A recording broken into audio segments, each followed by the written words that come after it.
మన okay. CM present CM గారు present CM. ఆయన వచ్చారు.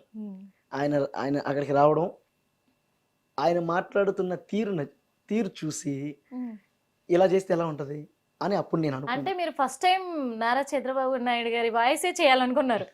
ఆయన వచ్చాడు అంటే గొప్ప వాళ్ళని చేస్తారు అవును. గొప్ప వాళ్ళని ఇట్లా చేయాలి, అట్లా చేస్తారు అంటుంది. వీళ్ళ ఇంట్లో ఎప్పుడు అదే మాటలు. మా ఇంట్లో మా నాన్నగారు వాళ్ళని కలిసాను, వీళ్ళని కలిసాను, ఇట్లా మనం ఇట్లా చేయాలి, ఇట్లా ఆ మాటలు ఉండేది. అదే తరుణంలో ఈయన వచ్చాడు, బాబు గారు, చంద్రబాబు సార్. ఆయన వచ్చినప్పుడు ఆయన చూసి ఈయన చేస్తే ఎలా ఉంటుంది అనుకున్నా. అంటే ఆయన ఇటు అలా అనడం ఒకసారి ఆ స్టైల్ చూపిస్తే, ఎందుకంటే లైవ్ గా చూడాలని మాకు ఉంటది సార్. అవును. అయితే అట్లా అక్కడ చూశాను.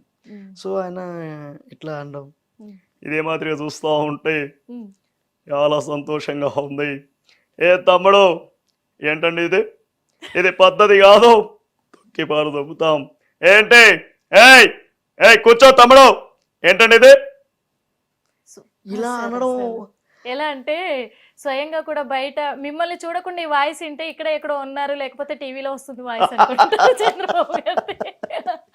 అదైతే అయితే అక్కడ అలా చూడడం బాబు గారిని అట్లా నాకు అది వచ్చింది. 6th లో రాలేదు, అది ఎప్పుడో ఇంటర్మీడియట్ అయిపోయింది, డిగ్రీ ఫస్ట్ ఇయర్లో వచ్చింది వాయిస్. అంటే మీరు ఎంత ప్రాక్టీస్ చేసి ఉంటారు దాన్ని బట్టి? ప్రాక్టీస్ ఏం చేయలేదు, ఊరిని అట్లా అనేవాడిని. ఫస్ట్ బాడీ లాంగ్వేజ్ అట్టి ఇట్ అనేవాడిని. చిన్నప్పుడు మనకేం తెలుస్తుంది, అలా అనేవాడిని. పిల్లలు అంతా నవ్వేవాళ్ళు, భలే చేస్తాడు టీచర్ సునీలు, బాబుగా నారా చంద్రబాబు సార్ని భలే ఇమిటేట్ చేస్తారా అనేవాళ్ళు. స్కూల్లో చెప్పేవాళ్ళు. మా చంద్ర మిస్ అని పీటీ మేడం 6వ తరగతిలో చదివేటప్పుడు. అయితే నేను రే రారా, రే సునీల్ రారా, సరదాగా చేయరా అనేది. ఏంటండి ఏమా అట్లా అనేవాడిని. అందరూ బాగా అంటే లైవ్ లో ఇలా చూస్తుంటే చాలా సంతోషంగా ఉంది సార్. అదైతే నిజంగా ఓహో ఇలా డైరెక్ట్ గా చూస్తున్నాం అంటే ఒక్కొక్కరి వాయిస్ అలా ఇమిటేట్ చేస్తుంటే అది నిజంగా గొప్ప అనుభూతి అండి. అనుభూతే కాదు సార్, గొప్ప వరం అనుకోవచ్చు. గొప్ప వరం.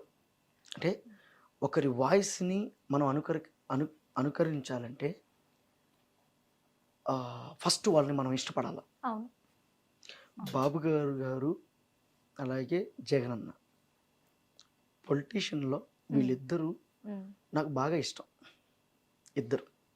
అదే తరుణంలో ఈయన్ని అలా చూసినాను, బాబు గారిని అలాగే చూసిన, జగనన్నని చూసా, ఆయన చంద్రబాబు సార్ని అలాగే చూసా. అప్పుడు ఇద్దరిని నేర్చుకోవాలని నాకు మనసులో వచ్చింది. బేసిక్గా నేను మిమిక్రీ ఆర్టిస్ట్ని కాదు, కానీ నాకు అది పుట్టింది ఆయన వాళ్ళని చెయ్యాలి అని చూసి. మిమిక్రీ ఆర్టిస్ట్ అంటే ఇప్పుడు మీరు చెప్తుంటే మాకు తెలుస్తుంది, కానీ ఇప్పటి వరకు అయితే సునీల్ అంటే ఒక మిమిక్రీ ఆర్టిస్ట్ కాదు, మిమిక్రీ ఆర్టిస్ట్ కాదు. ఇప్పటి వరకు అంటే మిమిక్రీ జనాలకు తెలిసి, జనాలకి అంటే అందుకే చెప్తున్నా, జనాలకి తెలిసినా మీకు తెలిసినా ఒక విద్యలో దాని ద్వారా 10 రూపాయలు తెచ్చుకొని తద్వారా ఆయన జీవనాన్ని పోషిస్తున్నాడు అంటే దాన్ని వృత్తిగా భావిస్తాం. అంటే నేను నటుడిగా వృత్తి, నేను సినిమాలు యాక్ట్ చేస్తే నేను దాన్ని వృత్తిగా పెట్టుకున్నా. మీరు అంటే ఇప్పుడు మీరు నటుడిగా అంటున్నారు. ఒక మాట అడుగుతాను సార్ మిమ్మల్ని. ఇప్పటి వరకు మీరంటే సునీల్ అంటే ఒక మిమిక్రీ ఆర్టిస్ట్, అందులో జగనన్నను ఇమిటేట్ చేసే మరో జగనన్న అనే ఇదిలో ఫేమ్ అయ్యారు. కానీ ఆర్టిస్ట్ అని మీరు అంటున్నారు. ఇప్పుడు ఆర్టిస్ట్ గా మీరు ఏంటి? మీకు తెలియకపోవచ్చు, మా ఇండస్ట్రీకి తెలుసు. అందుకే అడుగుతా. అంటే మాకు మీరు చెప్తే కదా సార్ తెలుస్తుంది. మా ఇండస్ట్రీలో సుపరిచితం. సో నా ఫ్రెండ్స్ కానీ చాలా మంది. మీ సినిమా జీవితం చెప్పండి ఒకసారి. ఇది చెప్తున్నా. అయితే ఇట్లా బాబు గారు అంటే ఎంత ఇష్టమో జగనన్న కూడా అంతే ఇష్టం. లేకపోతే ఈరోజు జగనన్నని అంత క్లోజ్గా అబ్జర్వ్ చేసి ఆయన ఇమిటేట్ చేయడం అనేది చాలా కష్టం. నాకు ఆ బాడీ లాంగ్వేజ్ తో సహా మరి మీరు ఇమిటేట్ చేస్తూ ఉంటారు. నాకు పర్సనల్గా చాలా అభిమానం. ఈ ఇద్దరు పొలిటీషియన్స్ అంటే నాకు చాలా ఇష్టం. నా ప్రొఫెషనల్గా అంటే నేను పూర్తి మిమిక్రీ స్థాయి ఆర్టిస్ట్ని కాదు కదా, నటుడిగా యాక్ట్ చేస్తూ ఈ వాయిస్లు వచ్చేతలకే దాన్ని నేను మళ్ళీ దీనికి యాడ్ చేశా. ఇప్పుడు ఒక యాక్టర్గా నా దగ్గర ఉన్నటువంటి ఒక విద్య చూపించుకోవడానికి ఉపయోగపడింది. ఉపయోగపడింది. సో నేను దాన్ని వృత్తిగా భావిస్తా. అది 100% నాకు అభిమానం. అవును. వృత్తిపరంగా నాకు అంటూ ఒక అవకాశం వచ్చినప్పుడు ఇండస్ట్రీలో నేను దాన్ని చేస్తున్నా అంతే. అదే అంటున్నాను సార్. ఇప్పుడు మీరు వృత్తిపరంగా నాకు ఉపయోగపడ్డది మిమిక్రీ అని. మరి ఈ మిమిక్రీ ఆర్టిస్ట్గా మీరు ఇంత సక్సెస్ఫుల్ అవుతాను అని మీరు అనుకున్నారా అప్పట్లో? ఎక్స్పెక్ట్ చేశారా? మా నాన్న సక్సెస్, మా అమ్మ సక్సెస్, నేను సక్సెస్. ఎందుకంటే అమ్మ నాన్న కూడా ఏదైనా మిమిక్రీ ఇద్దరు డ్రామా ఆర్టిస్టులు. స్టేజీ నుంచి బాలనాగమ్మ నాటకంలో మాయిల్ ఫకీర్ నాన్న, అందులో చాలా పెద్ద పాత్ర మాయిల్ ఫకీర్. అమ్మ అందులోనే పులిరాజు అనే పాత్ర. ఆ రెండు చేస్తూ అమ్మ జానపదంలో సింగర్, విజయవాడ రేడియో కేంద్రంలో విజయవాడ రేడియో కేంద్రంలో జానపద పాటలు పాడుతున్న సింగర్ మా అమ్మగారు. మీ ఫ్యామిలీ బ్యాక్గ్రౌండే కళారూపాలు. సో నాకే అదేంటంటే ఇద్దరు కళారూపాలు అవడం వల్ల మనకు అది ఆటోమేటిక్గా అది వచ్చేసింది. అంటే ఇక నేను బై బర్త్ పుట్టడమే నా కళారంగంలో పుట్టాను. అంటే వాళ్ళిద్దరితో అలా బాండింగ్ ఉంది. అలా ట్రావెల్ అవుతున్నప్పుడే నేను పుట్టాను. ఎందుకంటే ఒకప్పుడు ఈ స్టేజీ నాటకాల నుంచి ఈ రోజు ఇండస్ట్రీ ఇండస్ట్రీ అంటే స్టేజీ లేకపోతే ఇండస్ట్రీ ఎక్కడ ఉంది? అది ఖచ్చితంగా. సో అట్లా నా జర్నీ స్టార్ట్ అయ్యింది. మీరు ఇప్పుడు స్టేజీ ఆర్టిస్ట్ అమ్మ వాళ్ళు అన్నారు కాబట్టి, కళారంగంలో ఉన్నారు కాబట్టి, మీరేమన్నా ఎంటర్ అయ్యారా అప్పట్లో? చేసాం, డ్రామాలు చేసాం. మీరు కూడా మాయిల్ ఫకీర్ వేసాం. మీరు కూడా అంటే ఒక మిమిక్రీ ఆర్టిస్ట్, ఇటు సినీ రంగంలో ఆర్టిస్టే కాదు మీరు, అంటే అప్పుడు కళారంగంలో కూడా మీరు. నేను చెప్తున్నది ఏంది, చిన్నప్పటి నుంచే కళారంగంలో ఉన్నాను. ఎన్ని నాటకాలు వేసి ఉంటారు సార్? మొత్తం ఒక 40-30 నాటకాలు వేసి ఉంటాం. నాటకాలు వేసారు కదా, అంటే మాకు ఒక చిన్న క్యూరియాసిటీ ఒకటి ఉంది. వేస్తానండి, మంచి డైలాగ్ ఇస్తా. చిన్న మాయిల్ ఫకీర్ డైలాగ్ వేసుకోండి.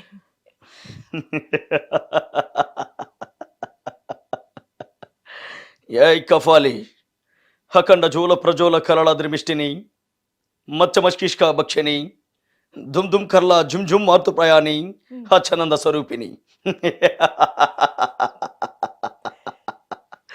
మాతా సర్వించిన ప్రకారం గండ బేరండ పక్షులు చంపి 6 నెత్తుట్లో 1000 సార్లు స్నానాలు చేసి వస్తుంది కదూ. ఈ పకీరికి చావు లేదు. పకీరు అమరుడైపోయాడు. ఏం పలకవేం? నాగు ఈ మాయిల్ ఫకీర్ అడ్డాసాలకు భూగోళం దద్దరిల్లిపోయింది కదూ. రా నాగు, ఈ పకీరు కగిట్లో 1000 శతాబ్దాలుగా నిద్రపోదురా నాగు.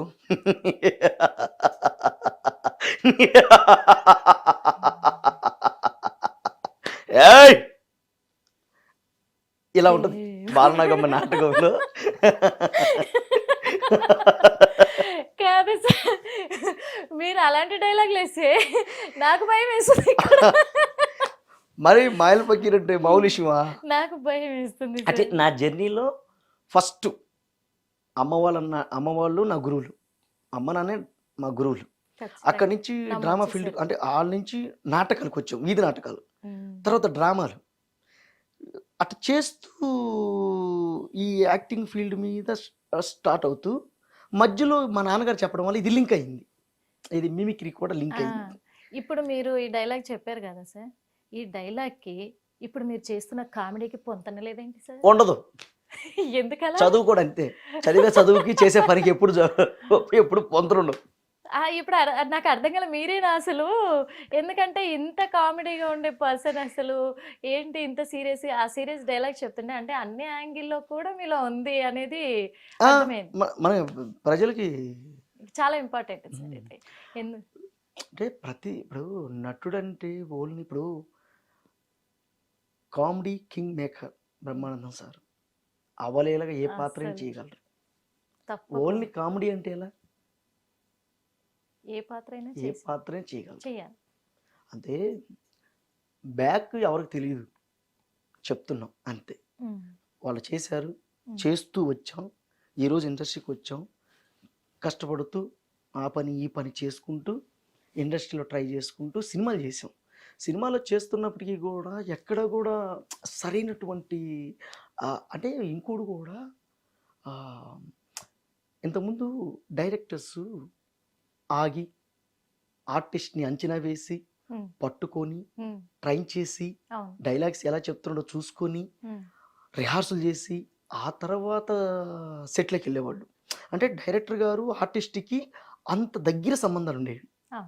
కానీ ఈ రోజుల్లో కొంతమంది కాదు, కొంతమంది ఆ టైమే ఇవ్వట్లే. హ్మ్. స్పాట్‌లో పేపర్ ఇస్తున్నారు. స్పాట్‌లో డైలాగ్ చెప్పమంటున్నారు. స్పాట్‌లో మేము చెప్తాం. అది ఈజీ అవుతదంటారా? ఈజీ ఇప్పుడు మేమంటే చెప్పేస్తాం. హ్మ్. ఇప్పుడు స్పాట్‌లో ఇచ్చినప్పటికి కూడా దాని భావాన్ని అర్థం చేసుకొని ఆర్టిస్ట్ బాగున్నారు. స్టార్టింగ్ డైరెక్టర్స్ నుంచి అలవాటుంది డైరెక్టర్ కాబట్టి గారితో ఆ అవినాభావ సంబంధాలు ఉన్నాయి. హ్మ్. ఆ ఫ్రీనెస్ ఉందంటే డన్ వెళ్ళిపోతాం. హ్మ్. కానీ కొత్త ఆర్టిస్ట్ ఏం చేస్తాడు? అదే అంటున్నాను. మీకంటే అప్పటి నుంచి కూడా ఒక స్టేజ్ ఉంది కాబట్టి ఆర్టిస్ట్‌గా కూడా చేయగలుగుతున్నాం. అలవాటు లేని ఉంది. వాళ్ళు వాళ్ళకి ఇబ్బందే కదా! సో ఆ పేషెన్స్ కూడా తగ్గిపోయింది. హ్మ్. అది ఉంటే బెటర్ అని నా అభిప్రాయం. మీ అభిప్రాయం? అంతే. ఇప్పుడు పొలిటికల్‌గా చూసుకుంటే ఎవరిని? మనకి జగన్ అన్నని. అన్ననే జగన్ అన్నని. జగన్ మీరు జగన్ అన్న అంటే మీరు ఫ్యాన్ కాబట్టి మేము జగన్ అన్న అంటున్నాను. అనకపోతే మమ్మల్ని కొట్టేటట్టున్నారు లేకపోతే. అన్నంటే ఇష్టపడిన వాళ్ళు ఎవరున్నారు? అందుకే అడుగుతున్నాను. ఆ, జగన్ గారు పదవిలో ఉన్నప్పుడు, పదవి తర్వాత మా కోసం ఆ బాడీ లాంగ్వేజ్‌తో మీ స్టైల్‌లో వినాలని. అయ్యో అది కావాలి జనాలకి. ఇప్పుడు మీ నుంచి. మీ అందరికీ ఒకటే చెప్పదలుచుకున్నా. ఈవేళ అవ్వ తాతలు, అక్క చెల్లెమ్మలు మీ అందరికీ నేను ఉన్నానని సభాముఖంగా మాటిస్తా ఉండా. వెళ్ళసనక వెళ్ళస చెల్లి వెళ్ళస.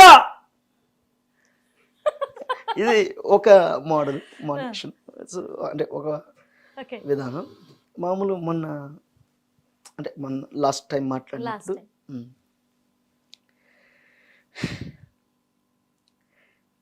అందరికీ ఒకటే చెప్పదలుచుకున్నా. ఇవాళ రోజున ప్రజలు నిర్ణయించినటువంటి ఈ తీర్పును చూస్తూ ఉంటే ఏం చేయాలో అర్థం కావటం లేదు. అవ్వాతాతలు ఏమయ్యారో, అక్క చెల్లెమ్మలు ఏమయ్యారో నాకేమీ అర్థం కావట్లేదు. ఏదేమైనప్పటికీ కూడా గెలుపు ఓటములు అనేవి సహజంగా వస్తూ ఉంటాయి. 2019లో మమ్మల్ని గెలిపించారు. 2024లో అపోజిషన్ని గెలిపించారు. ఎప్పటికైనా సరే మళ్ళీ అధికారంలోకి వస్తాం. ప్రజలకి కావలసినటువంటి ప్రతిదీ కూడా మేము చూసుకుంటామని ఈ మీడియా ముఖంగా చెప్తా ఉన్నా. వెళ్ళొస్తాం ఇట్లా. అసలు ఎలా అంటే అప్పుడు జగన్ని ఇప్పుడు జగన్ని కూడా జగన్ని అసలు అచ్చు దించేశారనుకోండి. ఇష్టం. అంటే తెలిసిపోతుంది ఎంత ఇష్టం అంటే అనేది. మనం అంటే అవతల వాళ్ళు ఎలా రిసీవ్ చేసుకుంటారో నాకు తెలియదండి. నాకు ఒక పని వచ్చింది. ఆ పనిలో నేను సమర్థవంతంగా 100% న్యాయం చేయగలను. ఖచ్చితంగా నేను అందుకే పని చేసుకుంటున్నాను. తెలుస్తుంది కూడా. కాకపోతే జగన్ అన్న అంటే మీకు అంత అభిమానం అని తెలిసిపోతుంది. ఇప్పుడు చూసిన చాలా మంది కూడా ఆల్మోస్ట్ 2 తెలుగు రాష్ట్రాలు ఎప్పుడో చూసేసాయి అవును మిమ్మల్ని. అవును మీ తెలుగు వీడియోస్ రాష్ట్రాల్లో ఇప్పుడు బాగా సూపర్. మీ వీడియోస్ అన్ని కూడా చాలా వైరల్. అవును అదైతే తెలిసిన విషయమే. కానీ ఇవన్నీ ఎప్పుడైనా జగన్ అన్న తరఫున వాళ్ళ నుంచి కానీ, వైఎస్ఆర్సీపీ నాయకుల దగ్గర నుంచి కానీ మీకు ఏమైనా కాల్స్ రావడం కానీ ఏదన్నా అంటే మీ మిమిక్రీ చూసి ఏమన్నా వచ్చాయంటారా? లేదు లేదు లేదు అట్లా ఏం రాదు. ఎవరు కూడా ఆహా. అంటే చేసిన వాళ్ళు చేశారు, పాజిటివ్గా చేశారు. అదే అంటున్నాను. పాజిటివ్ కానీ అది నెగిటివ్ కానీ చేశారు. అంటే చేసి అన్నని బాగా చేసావు తమ్ముడు, అంటే ఇన్విటేషన్ బాగా చేసావు, అంటే నువ్వు పాజిటివ్గా చేసావా నెగిటివ్గా చేసావా అనేది పక్కన పెడితే ఫస్ట్ అంటే ఒక వ్యక్తిని అంత లోతుగా అబ్జర్వ్ చేసి వాళ్ళ విధానాన్ని పట్టుకొని నువ్వు ఒక బాడీ లాంగ్వేజ్తో ఆ వాయిస్తో దాన్ని చేయడం అనేది మామూలు విషయం కాదు. నిజంగా హ్యాట్సప్ టు యూ అని. అదైతే నిజమే సార్. ఎందుకు అంటే విత్ బాడీ లాంగ్వేజ్ తో రావాలి అంటే చాలా అంత అభిమానం ఉండాలి. పర్టికులర్ గా చెప్పాల్సి అవసరం లేదేమో సార్, కానీ తెలిసిపోతుంది. ఒకవేళ ఇది జగన్ అన్న డైలాగే చంద్రబాబు గారి స్టైల్లో ఎలా చెప్తారు? తను చెప్తే ఎలా ఉంటుంది? చంద్రబాబు ఏది జగన్ అన్నవే ఇప్పుడు మీరు చెప్పిన డైలాగ్స్ చంద్రబాబు నాయుడు గారు చెప్తే ఎలా ఉంటుంది? ఇదే మాదిరిగా చూస్తూ ఉంటే చాలా సంతోషంగా ఉంది. ఆంధ్ర రాష్ట్రం చూపించినటువంటి ప్రేమ చూస్తూ ఉంటే కడుపు ఉబ్బిపోతుంది. మీ అందరి రుణం తీర్చుకుంటాను సభాముఖంగా తెలియజేస్తున్నా. జై జన్మభూమి వెళ్ళొస్తాను. ఇట్లాగనమాట. చంద్రబాబు నాయుడు గారి వాయిస్ కూడా చక్కగా దించారు. మెయిన్ పర్సన్ తెలుగు రాష్ట్రాలలోనే కాదు ప్రపంచం యావత్ ప్రపంచం కూడా ఆయన అంటే పడి చచ్చిపోయే వాళ్ళు ఉన్నారు. అవును. చిన్న పిల్లల కాడ నుంచి ముసలి వాళ్ళు కూడా నా కొడుకు అంటారు. అంత పడి చచ్చిపోయే వ్యక్తి గురించి, అంత గొప్ప వ్యక్తి గురించి అడగాలనుకుంటున్నాను మీ మాటల్లో. మరి పవన్ కళ్యాణ్ గారి గురించి, పవన్ కళ్యాణ్ గారి గురించి తెలియని వాళ్ళు లేరు, కానీ మీరు మీ అభిప్రాయం. మంచి వ్యక్తి అంటే మీకు పవన్ కళ్యాణ్ గారు పొలిటికల్గా ఇష్టమా? పొలిటికల్గా ఇష్టమా, ఒక హీరోగా ఇష్టం? ముందు మనిషిగా ఇష్టం. పొలిటికల్ అనేవి పొలిటికల్ ఆర్ సినిమా అనేది మన కాని పాత్రలు యాక్ట్ చేయడం లాంటిదే. సినిమా కూడా మనది కాదు పాత్ర, ఆ పాత్ర తెలియదు, ఆయన యాక్ట్ చేస్తారు. రాజకీయం కూడా మనది కాని పాత్రలోనే యాక్ట్ చేస్తుంటారు. సో ఈ రెండు పాత్రలు యాక్ట్ చేస్తున్నాడు కాబట్టి రెండు ఫీల్డ్లలో నాకు ఇష్టం లేదు. ఒక మంచి మనిషిగా నాకు ఇష్టం. మీకు ఇష్టం పవన్ కళ్యాణ్? చాలా ఇష్టం. ఎందుకంటే ఆయన ఇష్టపడని వాళ్ళు లేరు. ఇండస్ట్రీ పరంగా కావచ్చు, ఒక వ్యక్తి పరంగా కావచ్చు, ఇంకా పొలిటికల్ పరంగా కావచ్చు. ఇప్పుడు అభిమానులు ఎక్కువైపోయారు చూసుకుంటే. ఎందుకంటే పవన్ కళ్యాణ్ గారు ఆయన ఆయన ఆయన ఆయన స్థాయి, ఆయన వచ్చిన దారి. ఇప్పుడు ఏ వ్యక్తికైనా సరే ఒక స్టిక్ కావాలి నిలబడడానికి. ఆ స్టిక్ ఎవరు? చిరంజీవి గారు. చిరంజీవి గారు ఒక సినిమా 2 సినిమాలకి నిలబడతారు, తర్వాత ఉంది. కానీ ఆయన ఓన్గా ఒక స్టైల్ క్రియేట్ చేసుకొని సినిమాలో విజయ పతాకం ఎగరేసి, అలాగే ఆయనకున్న ఒక మంచితనం, ప్రజలకి ఏదో ఒకటి ఒక మంచి చెయ్యాలి పవన్ కళ్యాణ్ సారు అని ఆయన మైండ్లో ఉంది. అలా ఆయన రాజకీయాలకు వచ్చారు, వచ్చి ఓడిపోవడం. అంటే ఆయన చాలామంది అంటుంటారు ఆ పార్టీలోకి వెళ్ళారు, ఈ పార్టీలోకి వెళ్ళారు, ఆ పార్టీలోకి వెళ్ళారు, ఇన్ని పార్టీలు తిరగడం ఎందుకు, అది ఇదని. అంటే యుద్ధం చేయాలంటే ఎలాగైతే డాలు, కత్తి, రాళ్ళు ఇన్ని మనం ఎలా సమకూర్చుకుంటామో, ఒక దాని మీద యుద్ధం చేయాలంటే అన్నీ కావాలి. అన్ని దగ్గరలో చూశారు ఆయన. అన్ని దగ్గరలు చూసిన తర్వాత ఎక్కడా కూడా ఆయన తగినటువంటి ఆ డాలు, ఆ కత్తి కనపడలా. ఇది కాదు వచ్చి అప్పుడు మళ్ళీ ఇక్కడ ఉండడం. ఈరోజు ఒక్క సీటు కూడా రానటువంటి పవన్ కళ్యాణ్ సార్ గారు ఈరోజు 21కి 21 2 ఎంపీలు ఈరోజు ఒక గవర్నమెంట్ని ఫామ్ చేసేటువంటి ఆ స్థాయికి వచ్చారు. ఇది మామూలు విషయం కాదు నాకు తెలిసి. ఇప్పుడు మీరే చెప్తున్నారు ఈ స్థాయికి వచ్చారు, 21కి 21 సీట్లు సంపాదించారు అని. ఒకప్పుడు మీరు ఎంతగానో ఇష్టపడి అభిమానించే జగనన్నే అసెంబ్లీలో అడుగు పెట్టనివ్వను అన్నారు. అటు రాజకీయాలు అంతే అంటారా? రాజకీయం ఇప్పుడు ఆడ జరిగే మ్యాటర్ వేరు, మనం వ్యక్తులుగా చెప్తున్నాం. ఆయన వచ్చిన నడక, పవన్ కళ్యాణ్ గారు వచ్చిన నడక ఈ స్థాయిలోకి వచ్చే ఓడిపోయినప్పటికీ కూడా పట్టు వదలని విక్రమార్కుల్లాగా అదే నిశ్చలమైనటువంటి విధానంతో మాట్లాడారు, చెప్పారు, పొత్తు పెట్టుకున్నారు. ఈరోజు అంటే ఏదైనా సరే ఒక యుద్ధం చేయాలంటే చెప్పాను కదా, డాలు కత్తి చాలా ఇంపార్టెంట్. మనల్ని పొడవపోతే మన డాలు, అవతల పొడవాలంటే కత్తి, ఈ రెండు కావాలి. ఆ బలాన్ని సమకూర్చుకున్నారు, సో వచ్చారు. అది ఓకే. అది అంటే పొలిటికల్ పరంగా ఒక లాస్ట్ మాట ఒకటి అడగాలనుకుంటున్నాను సార్ మిమ్మల్ని. ఏంటి అంటే జగన్ అంటే పిచ్చి అన్నారు, బాగా ఇష్టం అన్నారు. ఇద్దరు పొలిటికల్ లీడర్స్ నాకు ఇష్టం అని మీరు అంటున్నారు. ఎవరు? బాబు గారు ఇష్టం అంటున్నారు, ఇటు జగన్ అన్న ఇష్టం అంటున్నారు. మొన్నటి వరకు జగన్ అన్న తను అధికారంలో ఉన్నాడు, తనని ఇమిటేట్ చేసుకుంటూ మీరు ఒక ఫేమ్లోకి వచ్చారు. ఇప్పుడు అధికారంలో టీడీపీ ఉంది కాబట్టి ఇప్పుడు ఉన్న సీఎం బాబు గారిని ఆయన అభిమానం అని చెప్పకపోతే మరి ఏమన్నా ఫేమ్ తగ్గిపోతుంది అనుకుంటున్నారా? అట్లా అయిందా? మరి ఇద్దరిని బ్యాలెన్స్ చేస్తున్నారా? అభిమానం వేరు, అక్కడ పరిస్థితులు వేరు. నాకు ఇష్టం, ఎందుకంటే ఇద్దరిని బ్యాలెన్స్ చేస్తున్నారేమో అని నాకు అనిపించింది. బ్యాలెన్స్ తీసివేతలు అయ్యేం లేవు. ఇష్టం కోడికలు తీసేతలు ఏం లేవు. కూడికలు తీసివేతలు భాగాహారం. హిట్ టీవీ యాప్ ఇందులో short news, live news, entertainment shows, movies, digital magazines తో పాటు మీ జిల్లా వార్తలను కూడా ఫ్రీగా చూడొచ్చు.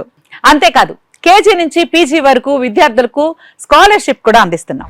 ప్రతి వారం 10 మందికి లక్కీ డ్రా ద్వారా ఒక్కొక్కరికి 10,000 రూపాయలు అందిస్తున్నాం.